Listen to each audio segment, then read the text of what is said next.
These flames you see are not from the Ukrainian front line. This is Chechnya, Vladimir Putin's iron fortress of the Caucasus. And that burning building is not an ordinary warehouse. It is the headquarters of the Russian Federal Security Service, or FSB. At 4:30 a.m. on December 2nd, drones launched a major fire at the FSB base in the Achkoy-Martin district of Chechnya by diving into strategic points of the building. The footage clearly shows the roof collapsing and the building's skeleton engulfed in flames. This building was the brain trust center where Kadyrov monitored his opponents and directed operations. Now it is nothing but a charred ruin. All flights to Vladikavkaz, Grozny and Magaz have been suspended, and the airports have been closed. The destruction was not limited to the FSB. Just a few days earlier, the barracks of the Akhmat regiment, known as Kadyrov's personal army and directly affiliated with the Russian National Guard, in Gudermes were also targeted. The tactic used here was to create a shock effect similar to a double tap. The simultaneous targeting of both intelligence and special forces paralyzed Kadyrov's defense mechanisms. However, the flames you see in these videos are not just a building burning. These flames represent the collapse of Moscow's defense strategy, because this attack brought with it a terrible truth, a confession that changed the rules of war as we know them and made Putin's generals break out in a cold sweat. These UAVs did not come from Ukraine or the West. So how is this possible on the territory of a nuclear power protected by S-400s? The answer lies in the Russian general's confession. Russian Air Force Lieutenant General Sergei Lipovoy's statement to news.ru lays bare the technical anatomy of this disaster. Please pay attention to this confession. These words, coming from the mouth of a general, are an admission of defeat.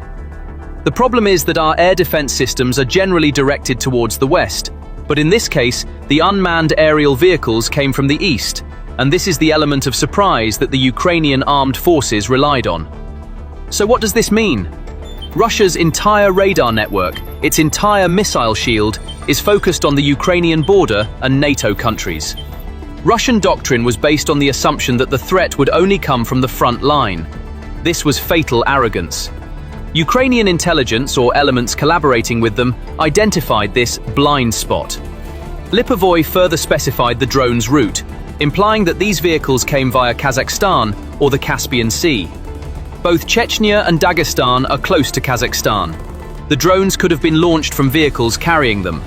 This technical analysis shows us that the drones used were likely long-range autonomous OWAUAV systems. These vehicles avoided detection by Russian radars by flying below the radar horizon, in the shadows of valleys and mountains, using a technique called terrain masking. Or worse, they came from a route where Russia had no radar coverage, gliding in from a geography they considered friendly. When we examine Russia's current situation from a strategic perspective, the picture we see is one of a strategic checkmate position. We already know that Russia is struggling to protect its thousands of kilometers of border with Ukraine.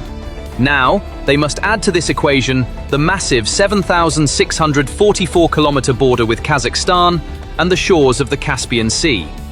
This is physically impossible. Moscow does not have sufficient radar systems or air defense batteries to cover such a vast area. Shifting systems there to protect Kadyrov's palace or the FSB building means leaving critical assets on the Donbass front, the Crimean Bridge, or around Moscow defenseless. It's a blanket problem. If you cover your head, your feet are exposed. Ukraine has started to freeze Russia's feet. It is no coincidence that Russian generals insistently point to Kazakhstan. This situation could trigger a deep diplomatic crisis between Russia and its allies in Central Asia. This raises the following questions. Did Kazakhstan turn a blind eye to these UAVs? Or is the Collective Security Treaty Organization, CSTO, which Russia claims protects its airspace, actually a paper tiger? Moscow may be losing control over Central Asia, which it sees as its backyard. If the Astana administration cannot or does not want to prevent these UAVs from passing through, this is a geopolitical nightmare for Putin. Russia will now succumb to the paranoia that it is surrounded by enemy or untrustworthy elements, not only on its western borders, but on all its borders. More importantly, this ghost front threatens one of Russia's lifelines. The Caspian Sea is the main artery Russia uses for shipments of weapons, drones, and ammunition from Iran. Attacks on the Caspian fleet base in Kaspiysk signal the beginning of this strategic blockade. If Ukraine has the range and access to threaten this route, Russia's logistics chain could be broken in the middle of the Caspian Sea. Ships coming from Iran are no longer safe. Ports are burning, warehouses are exploding. This is the ultimate point reached by asymmetric warfare. Ukraine is bypassing billion-dollar Russian defense systems with relatively inexpensive drones and cleverly designed routes. The shockwave created by this attack extends far beyond the physical wreckage of a burning building, reaching into the fragile ethnic and political fault lines of the Russian Federation. The smoke rising in Grozny symbolizes not only a security lapse, but also the psychological collapse of Moscow's authority in the Caucasus. Ramzan Kadyrov's entire political existence is built on fear and absolute power.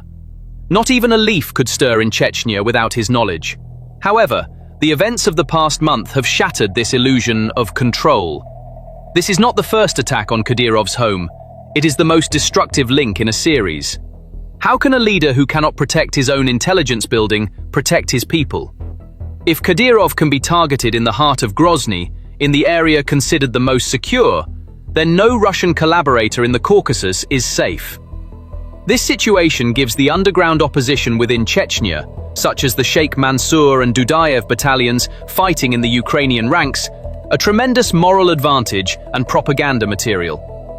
Kadyrov is no longer the hunter, he is the hunted. General Lipovoy's statement that the drones may have come from the direction of Dagestan or Kazakhstan shows the pit of doubt into which the Kremlin has fallen. This statement sows seeds of discord among Russia's federal regions. In previous attacks, Kadyrov blamed officials in the neighboring republics of Dagestan and Ingushetia, leading to threats of blood feuds. Now, the Russian general is officially declaring these regions suspicious. Consider this. Moscow suspects that the attacks were organized from its own territory, via Dagestan. This creates the risk of potential internal conflict in Russia's southern flank, at a time when the army is already bogged down in Ukraine. A chaotic environment where Kadyrov's supporters view Dagestanis with suspicion, Ingush view Chechens with suspicion, and everyone accuses each other of being traitors or Ukrainian agents. This means that Ukrainian intelligence, namely the GUR, is undermining Russia's internal integrity without losing a single soldier on the ground. Now another equation emerges here. We see that Russia is struggling both to protect its vast geography from attacks and to keep its war economy afloat.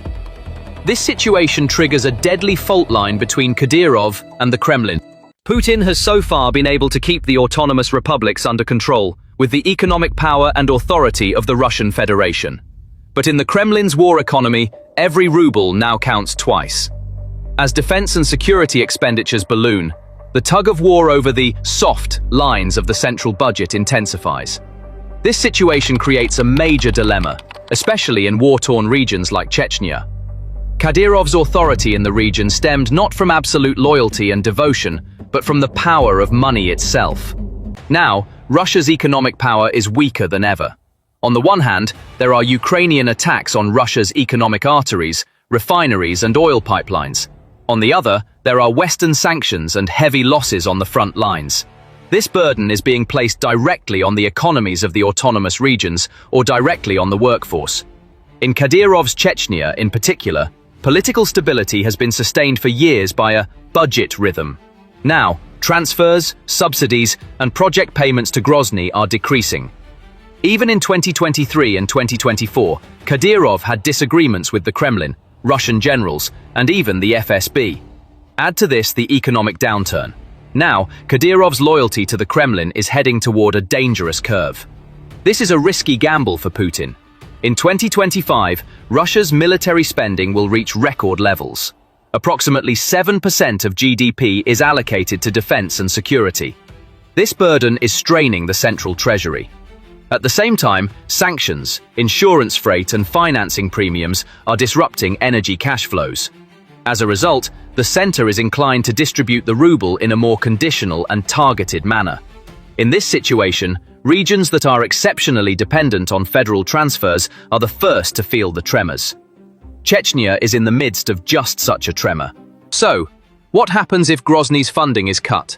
There are three answers to this question: partial contraction and shifting. The center maintains the total transfer nominally, but changes its composition. Flexible items, showcase projects, symbolic investments, are trimmed. Salaries and social payments take priority. The political impact is limited, but the showcase slows down, visibility decreases. This is pressure felt behind the scenes, not on stage. Conditional funding and oversight. Transfers are tied to stricter reporting and spending conditions. The loyalty test is embedded in financial technique. Every project requires justification. Competition among regional elites over whose project gets funded intensifies. This increases internal friction without amplifying external pressure. Net cuts delays. Pressure on the center intensifies, and if cash flow stalls, delays in salary and contract payments begin. This is the option with the most obvious political impact, as the purchasing power and payment rhythm of the loyalty salary are directly affected. If this threshold is reached, the tone of show loyalty rises, morale falls, trust is damaged. The common point of these three responses is loyalty. Loyalty is more of a flow than a feeling. When the flow narrows, the feeling becomes more visible on stage. But the voice on stage alone does not bring cash. The logic of the patronage network works on the assumption of enough slices. When the slices narrow, two things happen. The language of solidarity increases and competition sharpens. The narrowing of the tender calendar increases the tension of whose man, whose company. If advance payment shares are reduced, the cash flow of small contractors is disrupted. As the extension period increases, the motivation of the teams in the field decreases. All of these appear to be individual incidents, but collectively they are recorded by the authorities. It is necessary to open a parenthesis here. This competition, when the cash flow is disrupted, the first savings are quietly made here. Exercises become less frequent, maintenance plans are extended, and it is said, let's wait until the end of the year for new purchases. It may not be visible in the short term. In the medium term, morale and preparedness decline. On top of that, if there is criticism of show loyalty in public perception, morale is more fragile. Therefore, wage delays are not just a pocketbook issue. They are an issue of authority. The outcome is inevitable and ruthless. When the smoke clears in Grozny, what remains is not just a burned-out building, but a burned-out reputation. Vladimir Putin's dream of making Russia great again has faded away in the shadow of those drones hovering defenselessly over Chechnya, which no one can stop. Russia presented itself as an impregnable fortress. They locked the gates of the fortress but forgot to close the back windows. Today, it's Kadyrov's barracks, tomorrow a tanker in the Caspian Sea, the day after perhaps a military factory in the Ural Mountains. The war is no longer on the Ukrainian steppes, but right at the heart of Russia's nervous system. Empires are destroyed not by armies from outside, but by internal decay, the blindness caused by arrogance, and the chaos they cannot control.